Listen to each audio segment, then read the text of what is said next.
Então, boa noite a todos, mais uma vez. Estamos aqui pela graça de Deus, quarta-feira, 20 de agosto de 2025. Estamos para mais um estudo bíblico sobre pregação.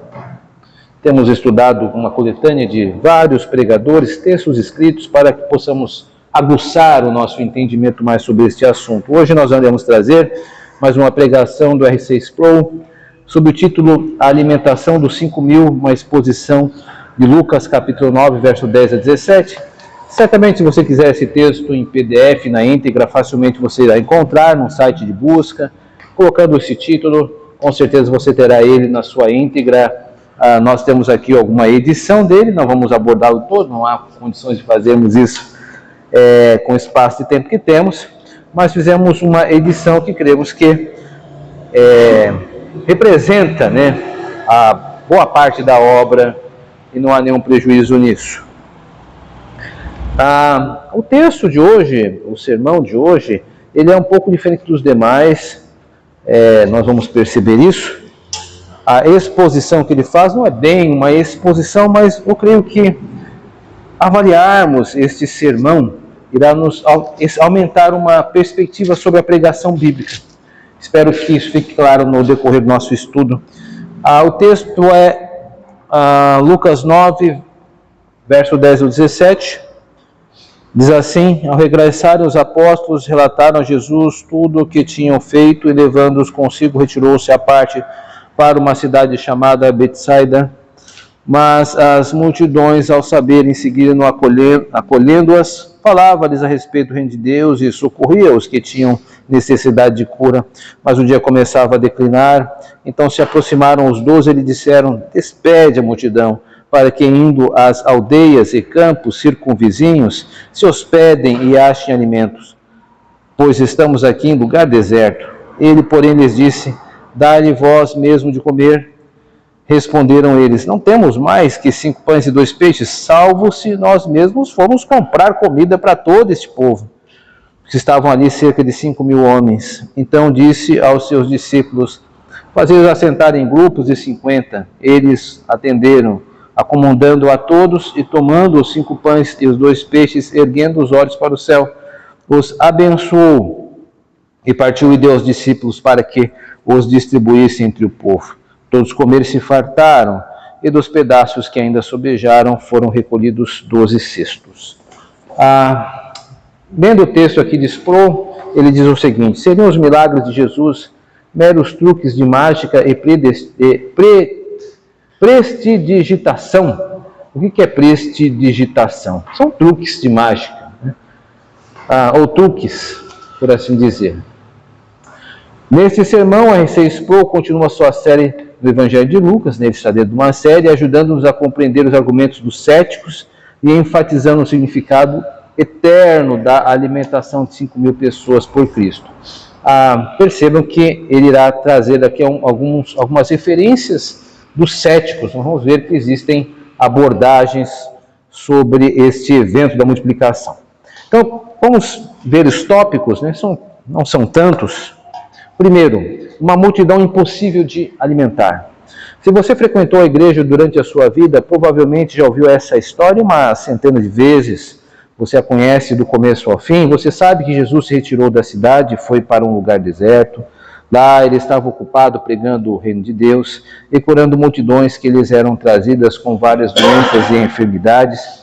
Ao anoitecer, os discípulos sentiram preocupação e compaixão pela vasta multidão que somava 5.000 homens, sem contar mulheres e crianças. Poderia facilmente haver 20.000 pessoas reunidas naquele local ouvindo Jesus. Então os discípulos disseram: as pessoas estão aqui há algum tempo, está ficando tarde, precisamos despedi-los para que possam ir às aldeias, onde possam encontrar alojamento e comida. É interessante para mim que, mais uma vez, os discípulos se aproximassem de Jesus e dessem conselhos como se ele precisasse. Como somos semelhantes aos discípulos em nossas orações, quando tentamos aconselhar Deus Todo-Poderoso a ser seus instrutores. De qualquer forma, Jesus não debateu com eles. Ele disse: deem vocês mesmos de comer. Você pode ler nas entrelinhas o que vinha a seguir. Os discípulos diziam: temos 5 pães e alguns peixes, isso não é suficiente para alimentar essa multidão. O que você quer o que você quer dizer com vá alimentá-los? Jesus respondeu, se vocês não podem alimentá-los, pelo menos podem organizá-los. Organizem-nos em grupos de 50 e digam-lhes que se sentem, e eu cuidarei para que sejam alimentados. Né? Os discípulos responderam a Jesus, não temos tempo, não temos dinheiro para ir a nenhuma loja ou cidade que tenha um mercado, onde possamos comprar o suficiente para alimentar essa multidão. Jesus disse, reúnam-nos em grupos de 50 e deixem que eu cuido do resto. Né? Bom, nós já comentamos sobre isso. O pregador, ele pode, na sua explanação do texto, fazer alguns apontamentos que facilitam o entendimento do seu auditório. Da característica de expor, se dar alguma liberdade para fazer isso. Por exemplo, colocando palavras que não foram ditas nem pelos discípulos, nem pelos apóstolos, nem pelos discípulos, nem por Jesus mesmo, por inferências. Aqui não há nenhum prejuízo à exposição do texto bíblico. Nós conseguimos entender que é um diálogo possível. Eu creio que, se nós não olharmos para o lado negativo, eu acho que há um valor positivo aqui, que é o fato de nos lembrar de que nós temos um relato de Lucas e é um recorte do que aconteceu. Às vezes nós lemos o texto bíblico e queremos entender que ali esgota toda e qualquer informação que aquele episódio poderia fornecer pelos olhos do evangelista, e de fato não é isso. Existem muito mais elementos que não estão materializados no texto, mas que podem ter sido presentes naquela situação. Esses comentários, embora não estivessem presentes, poderiam ser possíveis, mas obviamente nós observamos aqui no texto que existe alguma leitura moderna demais, né? Até a forma de dizer e tudo mais. Eu acho que eu estou me fazendo entender. O que eu quero dizer é que Sproul colocou algumas coisas que não estão no texto bíblico, se dando uma liberdade poética, fazendo um tipo de paráfrase, e acrescentando alguns comentários para facilitar para o leitor. Tranquilo. Tudo bem, meus irmãos? É possível fazê-lo. O pregador pode usar deste recurso, que use com sabedoria. Segundo tópico, abençoado abundantemente. Jesus pegou 5 pães e os peixes, e pelo poder de Deus multiplicou-os, de modo que todos os que estavam reunidos ali naquele dia, não apenas foram alimentados, mas alimentados até ficarem satisfeitos. Um escritor diz que eles estavam fartos. O que a multidão experimentou não foi como passar um pedacinho de pão durante a comunhão. As pessoas ficaram saciadas o suficiente com o pão e o peixe que Jesus lhes providenciou. Não só ficaram saciadas, como também fartas. Quando Jesus terminou, eles recolheram 12 cestos cheios de sobras, de modo que Jesus providenciou mais do que precisavam. Jesus não lhes deu apenas o que precisavam, ele lhes deu muito além do necessário. Um dos pontos que o Dr. Futato, com certeza um conferencista que está junto com o Sproul nesse período, né, levantou recentemente em nossa conferência missionária. Quando Deus abençoa seu povo, ele abençoa abundantemente. Interessante a observação que Sproul faz. Ele busca esse elemento, né, da fartura. É um caminho que ele escolhe. Poderiam ter outros. Por exemplo, ele poderia lembrar do paralelo de estar faminto no deserto e leva à ideia de um episódio que ocorreu lá em Êxodo, faminto no deserto, pão no deserto, maná. Tanto é que isto é uma referência em João capítulo 6, que é um texto correlato a esse. Então, ele poderia, é obrigado a fazer? Não é obrigado a fazer. Nós sabemos disso porque é um evento, como ele disse, que ocorre nos 4 evangelhos, mas que, teologicamente falando, é totalmente lícito perceber que há esse paralelo, embora ele não tenha acionado.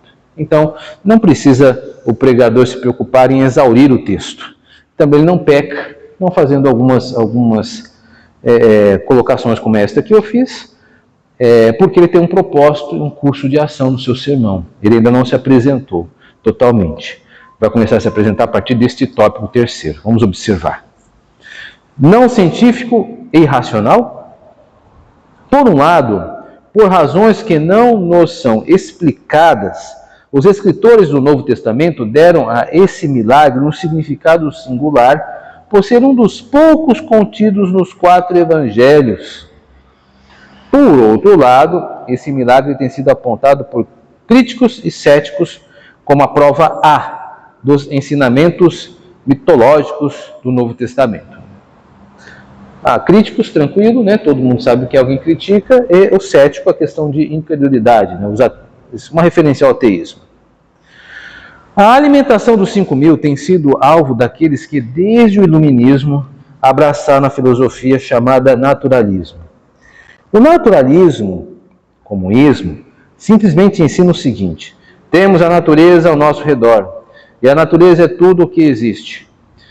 Não existe natureza supra ou super. Portanto, qualquer coisa que encontremos nos registros escritos do Novo Testamento, que sugira um evento sobrenatural, deve ser rejeitada de imediato. Se somos naturalistas, não podemos acreditar no sobrenatural, portanto, qualquer coisa que pretenda ser sobrenatural deve ser rejeitada como anticientífica e irracional. Então, muito denso esse parágrafo, vamos parar um pouco aqui. Ele está fazendo uma caricatura, claro, né? Ele está citando a questão do naturalismo. O naturalismo é uma corrente de pensamento que é bastante complexa, né? Ele está fazendo um recorte, mas também não precisamos nos intimidar. Eu creio que, a grosso modo, eles apresentam para nós uma descrição do naturalismo bastante utilitária, né? Dá para entender o que quer dizer a natureza como a fronteira da possibilidade. Esse é uma das descrições do naturalismo aqui. Do iluminismo, meus irmãos,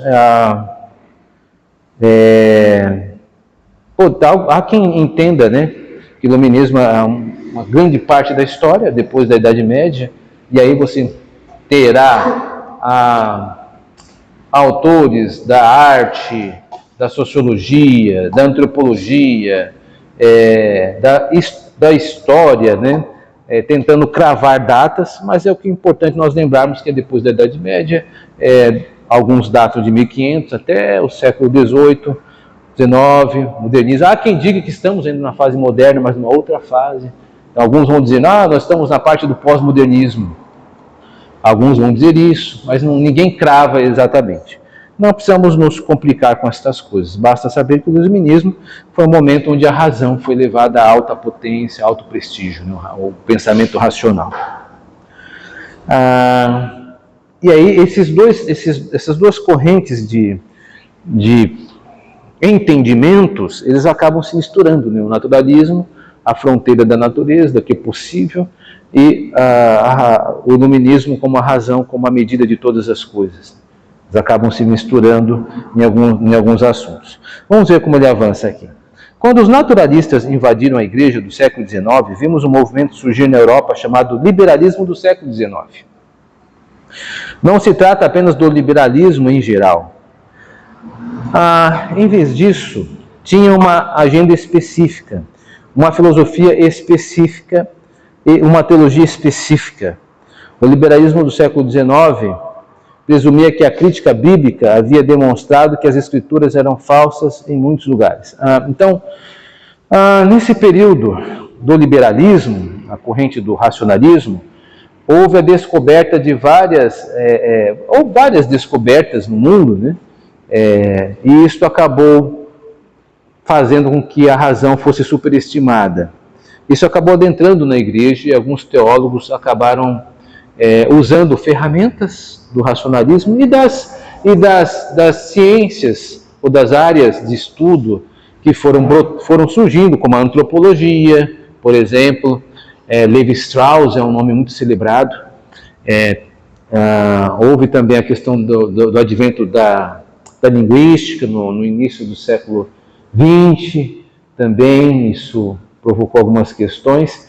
E aí virão toda uma coleção de teólogos que irão usar essas ferramentas e vão encontrar na Bíblia um texto que pode ser explicado antropologicamente, sociologicamente, por outras vias seculares. Então, o liberalismo, a grosso modo, poderia ser chamado disso. Perceba que Sproul é cuidadoso a lidar com esse termo liberalismo, porque ele irá chamar, não é o liberalismo em geral. O que ele quer dizer com isso?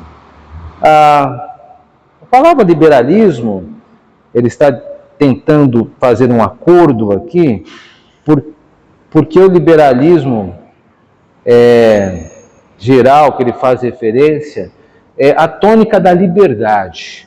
Ele está nos Estados Unidos. Então, nos Estados Unidos, isso tem sido a tônica desde os pais fundadores, né, até os dias de hoje, né, onde o liberalismo até se confunde com o individualismo, mas é o Estado liberal, né? O Estado liberal, ou seja, nós temos liberdade, o indivíduo é livre. Então, nesse sentido, não é ruim, o liberalismo, nesse sentido que o esposo está dizendo. Agora, não existe só esse tipo de liberalismo, existe o liberalismo teológico, que é o entendimento que a Bíblia tem que ser despida de tudo aquilo que não é natural, de tudo aquilo que não pode ser explicado racional, ela vai ser descaracterizada. Tudo bem aí, meus irmãos? Daqui a pouco a gente vê isso com mais calma.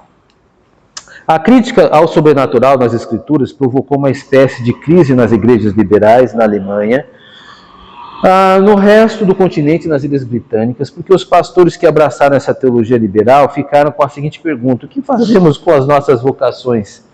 O que fazemos com essas igrejas caras que construímos?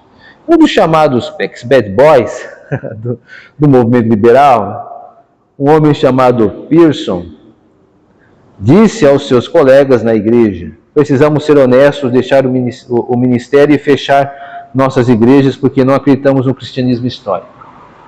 No início do século XX, um dos teólogos neortodoxos, a neortodoxia, entre aspas, é um retorno às escrituras, Emil Brunner escreveu um livro chamado Der Mitter, o Mediador, do qual explorava a obra mediadora de Jesus. Ao analisar as teorias do liberalismo no século XIX, ele disse: o que isso é incredulidade. A descrença que caracterizou o liberalismo no século XIX tornou-se uma influência penetrante nas chamadas igrejas tradicionais aqui nos Estados Unidos, que em sua maioria se tornaram monumentos da descrença. Evoca-se aqui monumentos, né, a ideia de que esse movimento que ocorreu na Europa, muitos missionários que estão sendo enviados para a Europa encontram muitas igrejas que estão vazias, que se transformaram em museus, discoteca. Eles atribuem esse tipo de esvaziamento das igrejas ao liberalismo, a ideia desse olhar científico, por assim dizer, acima do texto bíblico, né? Isso não tem nada a ver, né? Não é bem assim. Mas vamos continuar. Quarto, o mito fraudulento.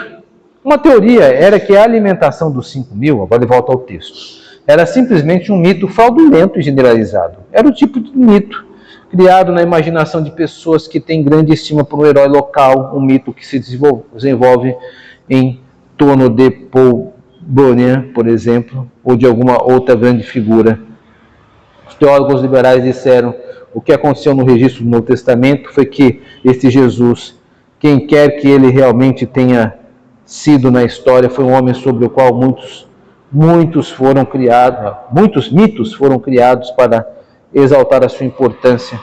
Não podemos levar este registro a sério como história. Isso deu origem a todo o movimento do pensamento do século XIX, chamado a busca pelo Jesus histórico. A premissa por trás da busca pelo Jesus histórico era que não se pode encontrar o Jesus histórico no Novo Testamento. Em vez disso, é preciso ir além dele, por baixo dele e dentro dele para desvendá-lo. É preciso desmistificar o texto e criar algo racional e natural. Portanto, a primeira explicação foi que o milagre de Jesus era apenas um mito. Então, precisamos tomar cuidado com esta questão do Jesus histórico, porque sempre que é Páscoa e Natal, vem aquele monte de enxurrada de revistas, e tem esse termo que às vezes passa despercebido. Quem é o Jesus histórico? Aí pegam fotos e começam a reconstruir um Jesus meio negro, um tanto quanto árabe, etc, etc. Então, por detrás dessa tentativa, existe a premissa de descredenciar o Jesus que aparece nas Escrituras Sagradas. Eu achei isso interessante, esse apontamento que ele fez, porque isso passa despercebido. Então, quando a nossa sociedade incrédula quer fornecer a Jesus Cristo uma ajuda, ou fornecer-lhe um título que não é da mesma estatura da divindade, é porque está tentando sabotar o cristianismo. Ainda que venha com Jesus, é o maior dos mestres, Jesus é o pacifista. Não, Jesus é Deus. Ponto final. Já falamos sobre isso. Mas perceba que essas tendências ainda ficam flutuando em nosso tempo, né, a busca do Jesus histórico.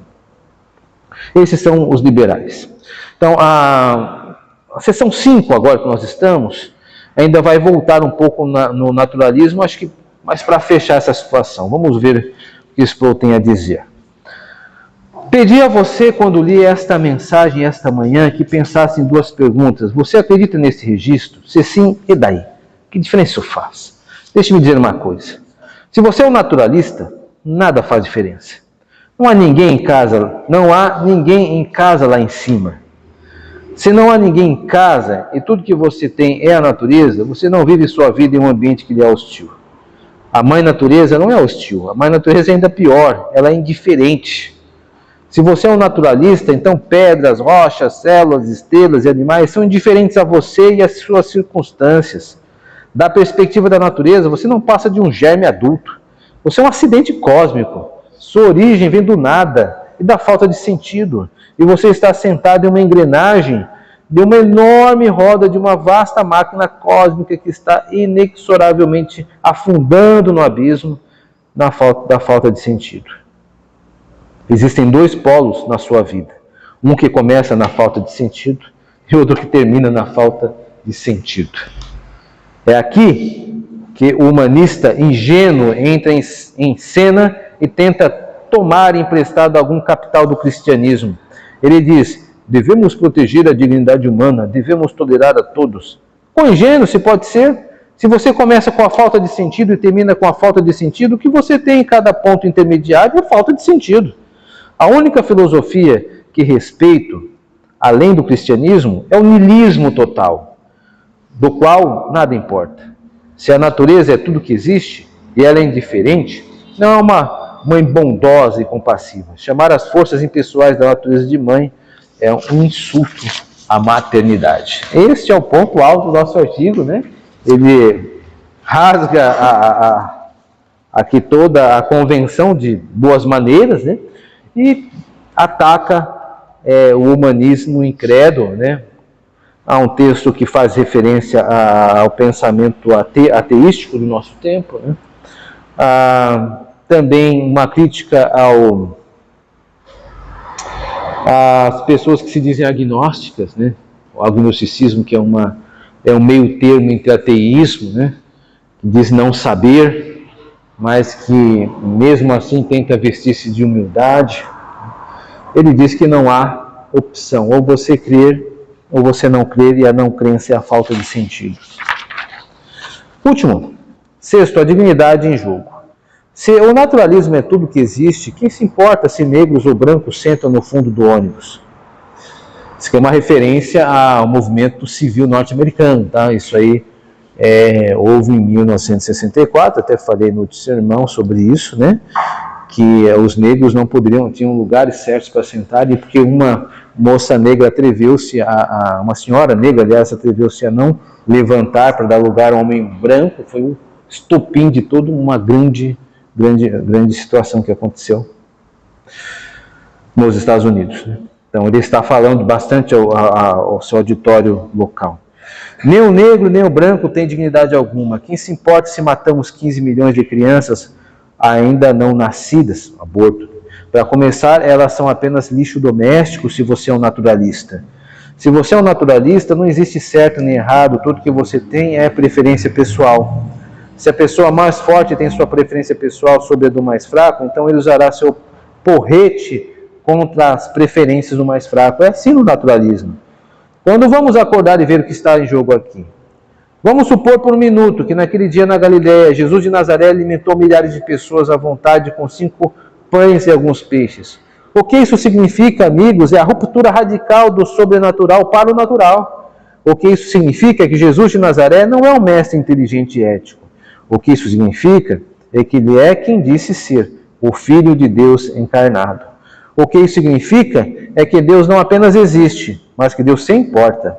Deus se importa, para que possa habitar entre nós e para que possa lidar com o nosso pecado, a nossa decepção e a nossa dor. O que isso significa é que todo ser humano é feito à imagem de Deus. E quem se senta no fundo do ônibus importa, e importa para sempre. O que isso significa é que sua vida importa não apenas agora, mas para sempre. Então esse foi o Sermão dos Pro. Agora nós iremos discutir entre nós. Estamos aqui com um auditório cheio, né? E que, se Deus quiser, você possa participar conosco nessas discussões. Até lá, Deus nos abençoe. Amém.